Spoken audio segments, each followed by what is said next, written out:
Hello everyone.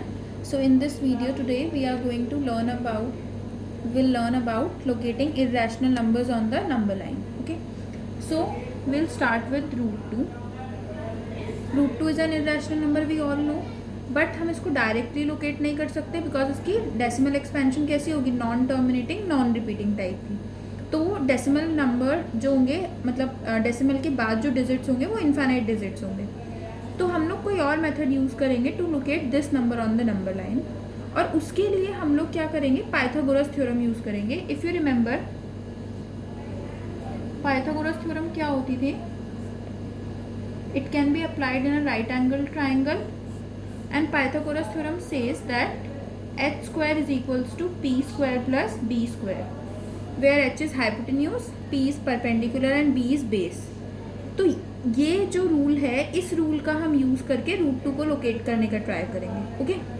अगर यहाँ से मुझे हाइपोटेन्यूज की वैल्यू निकालनी है, so it will be equals to what, under root P square plus B square. अब हमें इसमें करना क्या है, हमें रूट 2 को लोकेट करना है. So it means we want that R H should be root 2.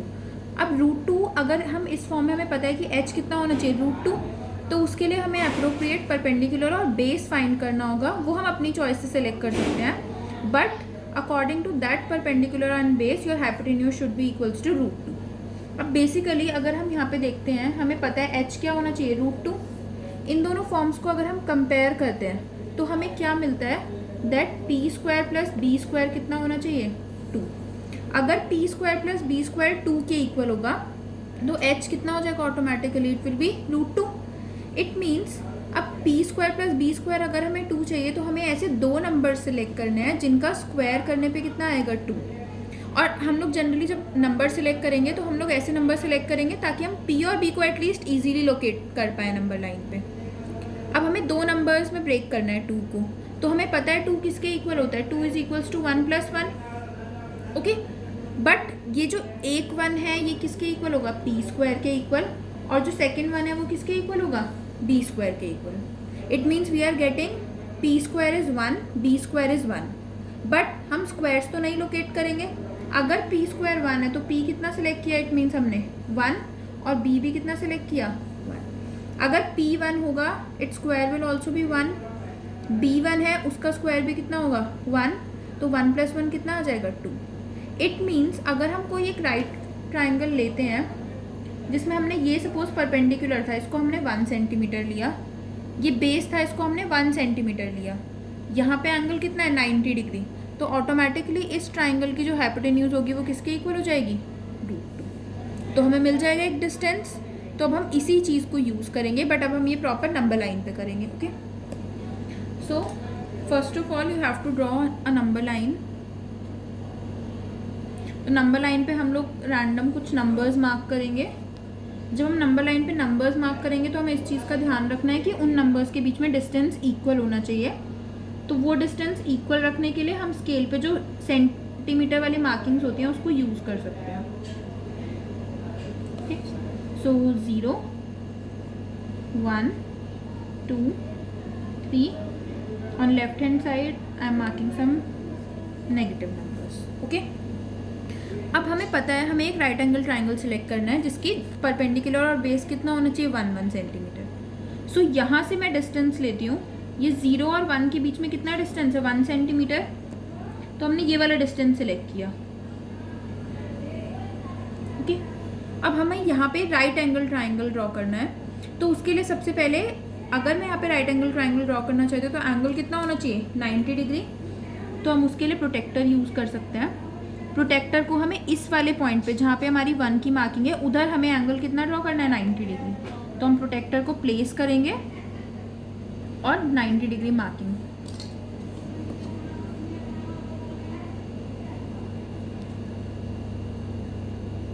So this is your 90 degree angle. Okay. But इसकी लेंथ तो बहुत ज़्यादा है. हमें तो राइट एंगल ट्राइंगल में साइड्स कितनी चाहिए थी, 1 centimetre.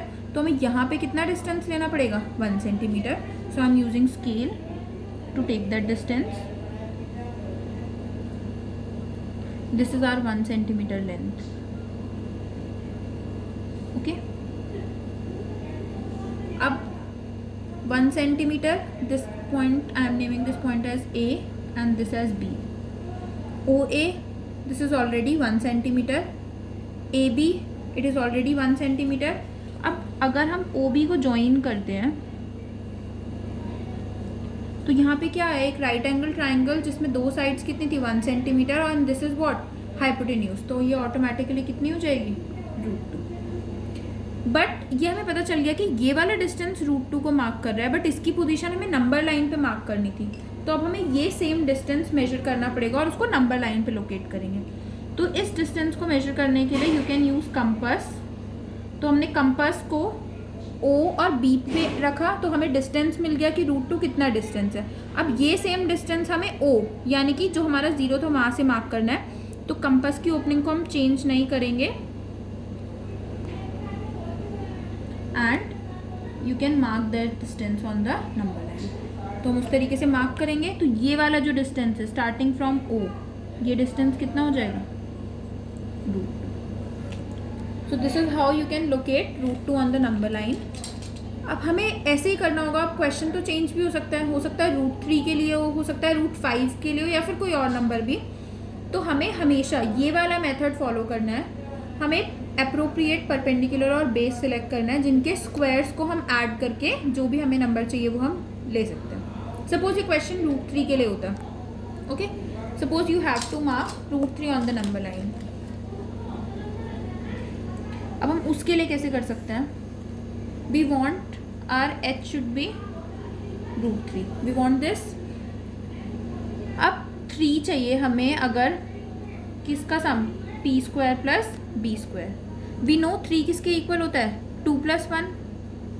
Okay, but this 2 and this 1 are the values of p² and b². ये p² और b² की वैल्यूज मिल रही है यहाँ पे. तो इट मीन्स p कितना हो जाएगा, √2 एंड b विल बी 1.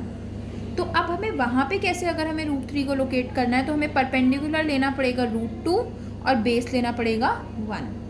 तो हम उसके लिए कैसे कर सकते हैं, अगर हमें √3 को मार्क करना है नंबर लाइन पे तो हमें √2 वाला कंस्ट्रक्शन करना ही पड़ेगा जितना अभी तक हमने किया, क्योंकि यहाँ पे हमें परपेंडिकुलर कितना चाहिए, √2, और बेस चाहिए 1.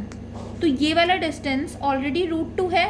अगर मैं इसी साइड को कंसिडर करते हुए एक और राइट एंगल ट्राइंगल बना देती हूँ तो उसकी हाइपोटेन्यूज कितनी हो जाएगी, ऑटोमेटिकली √3. तो सेम डिस्टेंस को हम यूज़ कर रहे हैं, बट बेस कितना होना चाहिए, 1. अब रिमेंबर, हम लोग बेस को यहाँ पे 1 नहीं एक्सटेंड कर सकते, बिकॉज अगर हमने इधर एक्सटेंड किया so this angle is not 90 degree. तो हमें पहले इस पॉइंट पे, B पॉइंट पे एंगल को 90 डिग्री मार्क करना पड़ेगा. यूज़ योर प्रोटेक्टर और उसको अकॉर्डिंगली प्लेस करेंगे. अगेन हमें 90 डिग्री एंगल मिल जाएगा. ये हम डॉटेड लाइन इसलिए मार्क कर रहे हैं बिकॉज हमें पूरी लेंथ नहीं चाहिए, तो जितनी चाहिए होगी उसके लिए हम एक सॉलिड लाइन ड्रॉ करेंगे. अब √2 वाली थी साइड यानी कि परपेंडिकुलर ऑलरेडी ड्रॉन है. अब हमें बेस चाहिए 1 यूनिट, 1 सेंटीमीटर. सो B पॉइंट पर 1 सेंटीमीटर की लाइन सेगमेंट ड्रॉ करेंगे. ओके, अगेन ट्राइंगल को कंप्लीट करने के लिए सपोज मैंने ये पॉइंट को नेम दिया C.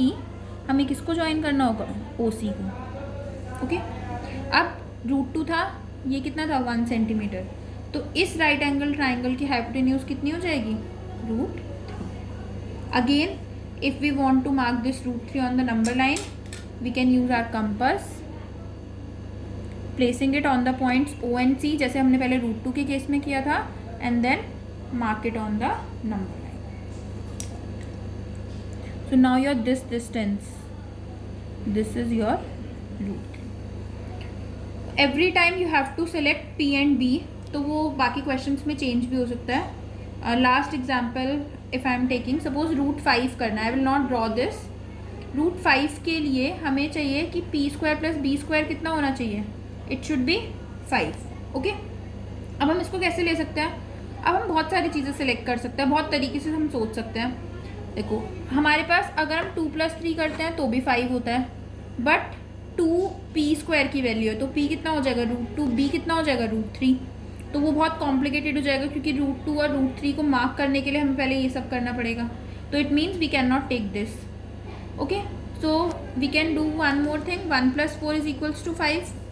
ये वाला बेटर है बिकॉज पी स्क्वायर अगर 4 है तो it means your P is 2, और यहाँ से बेस तो बी स्क्वायर 1 है, तो बी कितना आ जाएगा 1। तो अब हम ये ऐसे कर सकते हैं और इसमें हमें कोई और कंस्ट्रक्शन भी नहीं करना पड़ेगा। पहले परपेंडिकुलर या बेस किसी एक को 2 यूनिट सेलेक्ट करो, राइट एंगल ट्राइंगल कंस्ट्रक्ट करेंगे जिसमें एक साइड 1 होगी और उसकी हाइपोटेन्यूज ऑटोमेटिकली √5 हो जाएगी। तो this is how you will construct or you will locate these type of numbers on the number line. Okay, so with this topic our chapter number systems is finished. So for revision, or if you want to have a look at any other topic, then you can see my previous videos which are already there. Okay, so thank you.